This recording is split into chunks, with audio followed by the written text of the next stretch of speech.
우리는 오늘 예수님의 예루살렘 입성을 기념한 데 이어 순환복음 말씀을 들었습니다. 오늘 축복받은 성지는 지난 주일에 저의 동창 박재준 신부님이 계신 도고 성당에서 나눠주신 건데요. 본당 사목위원들께서 가서 받아오셨습니다. 댁에 가져가셔서 십자가 고상 뒤에 걸어 놓으시면 되는데요. 구세주요 왕이신 예수 그리스도와 그분의 부활의 승리에 대한 신앙의 증거로 내년 제2수요일 전까지 가정에 간직하시면 됩니다. 백성들의 환호 속에 예루살렘에 들어오신 예수님께서는 그러나 제자의 배반으로 붙잡히십니다. 배반자는 예수님을 은돈 30잎에 팔아 넘깁니다. 이는 양 장사꾼들이 주님의 충실한 목자를 은돈 30잎이라는 보잘것없는 금액으로 값을 매겼던 즈카르야 예언서의 말씀을 상기시킵니다. 이어 예수님께서는 메시아의 순환에 대한 구약의 말씀들을 하나하나 성취하시며 죽음의 길로 가십니다. 예수님께서는 당신에 대한 수석 사제들과 원로들의 고발에 아무런 대답도 하지 않으십니다. 로마법에서 자신을 변호하지 않는 자는 유죄로 간주되었기에 예수님의 침묵은 빌라도를 놀라게 하였습니다. 마침내 사형 선고를 받고 십자가에 달리신 예수님을 사람들은 모독합니다. 내가 하느님의 아들이라면 십자가에서 내려와 보아라. 하느님께서 저자가 마음에 드시면 지금 구해내 보시라지. 나는 하느님의 아들이다 하였으니 말이야. 이는 사순체 일주일 복음에서 악마가 예수님을 유혹할 때 했던 말입니다. 당신이 하느님의 아들이라면 밑으로 몸을 던져보시오. 낮 12시부터 어둠이 온 땅에 덮여 오후 3시까지 계속됩니다. 아모스서에 다음과 같은 말씀이 나옵니다. 그날에 나는 한낮에 해가 지게 하고 대낮에 땅이 캄캄하게 하리라. 나는 모든 사람이 외아들을 잃은 것처럼 통곡하게 하고 그 끝을 비통한 날로 만들리라. 오후 3시쯤 예수님께서 큰 소리로 부르짖으십니다.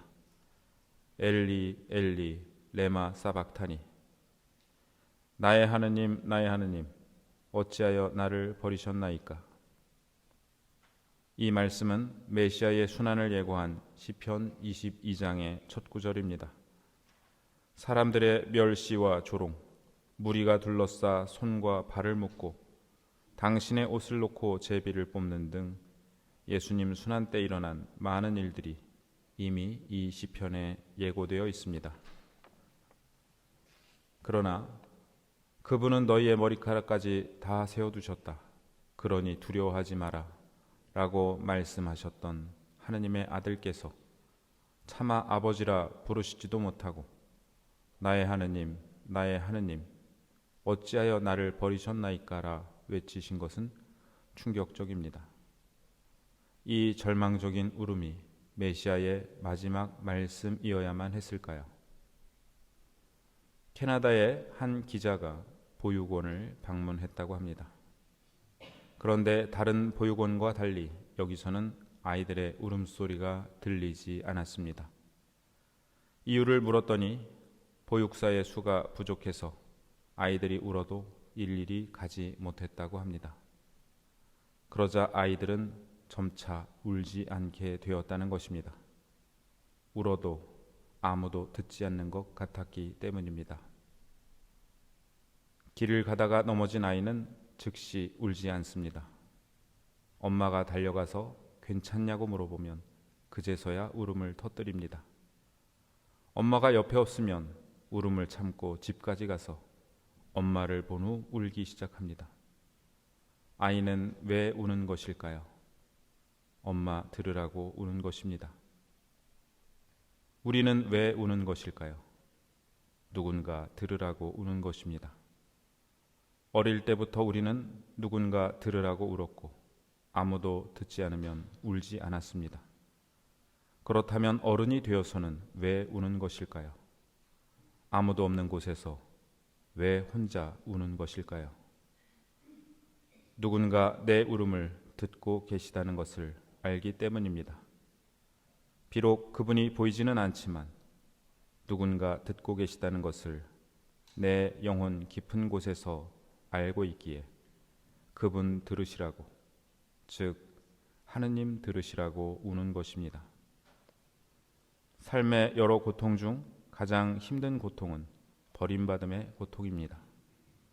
특히 한평생 내가 의지해왔던 대상으로부터 버림받았다고 느껴질 때 그 고통은 다른 어느 고통과도 비길 수 없습니다. 하느님께서는 우리를 지극히 사랑하시어 우리와 하나가 되기를 바라셨습니다. 그러나 우리의 모든 고통에 함께 하시는 하느님께서 직접 겪으실 수 없는 고통이 있었습니다. 하나는 죽음이었고 다른 하나는 버림받음이었습니다. 하느님이시기에 죽으실 수 없었고 삼위일체의 친교 안에 계시기에 버림받으실 수 없었습니다. 하느님께서는 이 두 가지를 겪기 위해 인간이 되셨고 죽으셨습니다. 또한 당신의 제자들에게서, 당신을 따르던 군중들에게서, 당신의 동족들로부터, 또한 이방인들에게까지 버림받으시고 마침내 하느님 아버지에게조차 버림받으심을 느끼시며 돌아가십니다. 우리와 온전히 하나가 되신 것은 사람이 되심으로써가 아니라 사람으로서 겪을 수 있는 가장 큰 고통을 함께 겪으심으로써 이루어졌습니다. 나의 하느님, 나의 하느님, 어찌하여 나를 버리셨나이까? 이 말씀 안에서 예수님은 우리와 하나가 되시고 절망 가운데 있는 모든 이들과 하나가 되십니다. 전쟁으로 고통받는 이들, 죽음을 앞에 두고 두려움 중에 있는 이들, 병으로 고통받는 이들, 미래에 대한 불안으로 고통 중에 있는 사람들, 사랑하는 사람을 잃은 이들, 배반의 상처를 받은 사람들, 그 외 우리가 겪는 모든 고통의 심연 한가운데서 예수님은 우리와 하나 되어 외치십니다. 나의 하느님, 나의 하느님, 어찌하여 나를 버리셨나이까?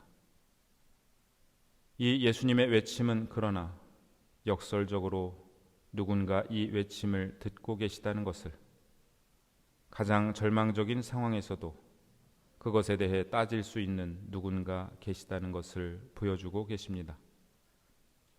예수님께서는 다시 큰 소리로 외치시고 나서 당신의 영을 떠나보내십니다. 그 때문에 땅이 뒤흔들리고 온 주민이 통곡하지 않겠느냐는 아모스 예언자의 말처럼 땅이 흔들리고 여러 가지 일들이 일어나자 이방인인 백인 대장이 말합니다. 참으로 이분은 하느님의 아드님이셨다. 예수님께서는 이처럼 십자가에서 내려오시는 기적을 통해서가 아니라 십자가에 달려 돌아가심으로써 당신이 하느님의 아들이심을 보여주십니다. 그리하여 시편 22장의 말씀이 마침내 이루어집니다. 세상 끝이 모두 생각을 돌이켜 주님께 돌아오고 민족들의 모든 가문이 그분 앞에 경배하리이다. 이제 우리는 사순 시기를 마무리하는 거룩한 성주간으로 접어들었습니다. 이 성주간 동안 예수님의 순환을 먼 발치에서 기념할 것이 아니라 그리스도와 함께 죽고 다시 살아나는 파스카 신비 안으로 들어가야겠습니다. 이번 성주간 나는 어떤 버림받음 속에 주님과 함께 하겠습니까?